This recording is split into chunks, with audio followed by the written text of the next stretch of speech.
Hello everyone, my name is Kadek Saraswati. I'm a student of Hospitality here in District Karangasem.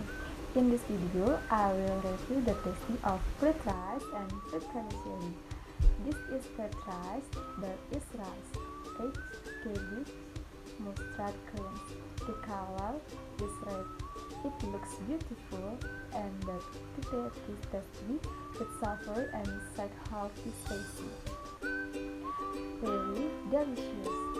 Then are the fried vermicelli. These look beautiful.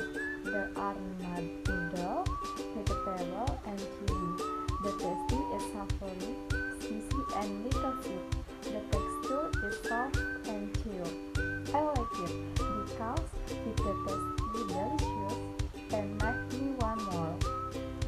Of the two food, I rate it fried vermicelli. Thank you for watching. Goodbye.